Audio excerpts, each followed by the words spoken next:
Salam saudara terkasih dalam Yesus, salam jumpa pada renungan harian Embun Pagi. Hari ini kita akan menjalani berbagai kegiatan kita dan mari selalu dituntun oleh firman Tuhan yang menjadikan kita disegarkan, dikuatkan, dan diingatkan atas segala hal yang dikehendaki Tuhan dalam hidup kita. Oleh karena itu, sebelum kita mendengarkan firman Tuhan, kita bersatu dalam doa. Damai sejahtera Allah yang melampaui segala akal dan pikiran, itulah yang melihara hati dan pikiranmu. Dalam Kristus Yesus Tuhan, amin. Saudara terkasih, firman Tuhan untuk kita pada hari ini diambil dari 1 Korintus 11 ayat 11. Dalam bahasa Batak Angkola dikatakan, tapi harus songonipe di bagasan ngolutta songon halak Kristen, nada jongjong sendiri dada boru sopola partalian tu halak lahi. Jana halak lahi pe nada jongjong sendiri na sopola martalian tu dada boru. Dalam bahasa Indonesia, namun demikian dalam Tuhan tidak ada perempuan tanpa laki-laki dan tidak ada laki-laki tanpa perempuan. Demikian firman Tuhan. Saudara terkasih di dalam Kristus Yesus, firman Tuhan kali ini menerangkan kepada jemaat Korintus agar hidup menyadari hakikat dan dasar sebagai manusia yang diciptakan Tuhan. Dikatakan dengan jelas siapakah perempuan di hadapan Allah dan di hadapan manusia. Ada sesuatu yang saling melengkapi yang dikatakan oleh Paulus pada firman Tuhan kali ini, bahwa tiada laki-laki tanpa perempuan dan tiada perempuan tanpa laki-laki. Kalimat yang sederhana namun mendalam maknanya. Artinya, ketika manusia diciptakan sebagai laki-laki dan perempuan adalah suatu rancangan Allah untuk melengkapi dan menyempurnakan atas yang satu dengan yang lain.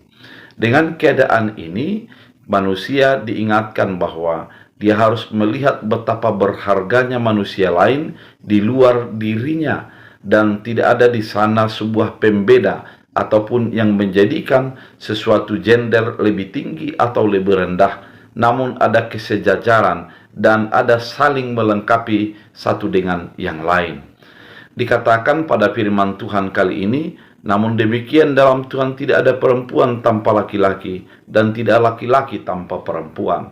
Artinya, keduanya hadir untuk saling melengkapi dan menyempurnakan di dalam berbagai perbedaan.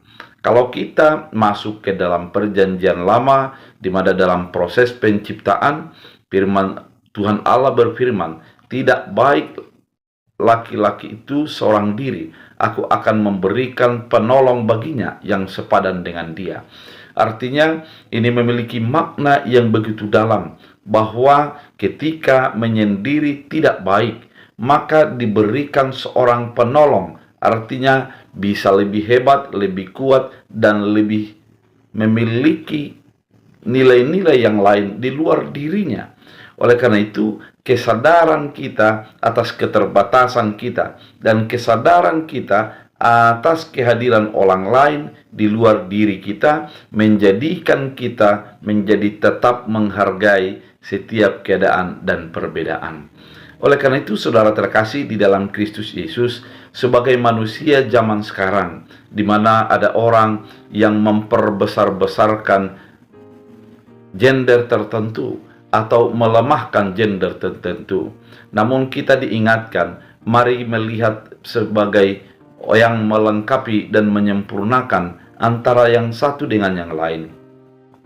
Tidak ada yang menjadikan kita merasa lebih hebat dan lebih sempurna. Yang ada adalah menjadikan kita menyadari bahwa dengan kehadiran Allah, dengan pernyataan Allah yang mengatakan kita adalah saling melengkapi, maka kehadiran kita adalah untuk melengkapi orang, keberadaan orang lain, baik daripada kelebihan ataupun kekurangannya. Demikian juga dengan diri kita. Kehadiran orang lain di hadapan kita adalah untuk melengkapi dan menyempurnakan dari segala keterbatasan dan keberadaan kita.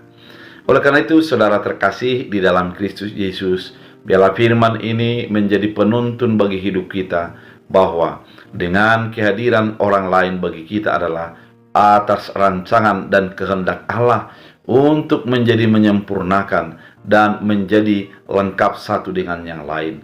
Jadikan orang lain, terutama yang lain jenis kelamin daripada Anda, menjadi sebuah pelengkap, bukan menjadi sebuah beban dalam hidupmu.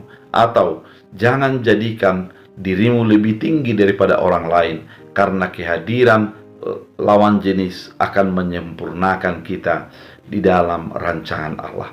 Biarlah firman Tuhan menjadi kekuatan bagi hidup kita. Kita berdoa. Terima kasih Tuhan atas firman yang begitu indah, mengingatkan kami bahwa kehadiran orang lain adalah rancangan Allah untuk menjadi kebaikan bagi hidup kami. Jadikan kami menjadi pelaku-pelaku firman yang hidup sesuai dengan kehendak Tuhan. Biarlah firman-Mu menjadi berakar berbuah, bertumbuh dalam hidup kami. Dalam Kristus Yesus Tuhan. Amin. Tuhan Yesus memberkati.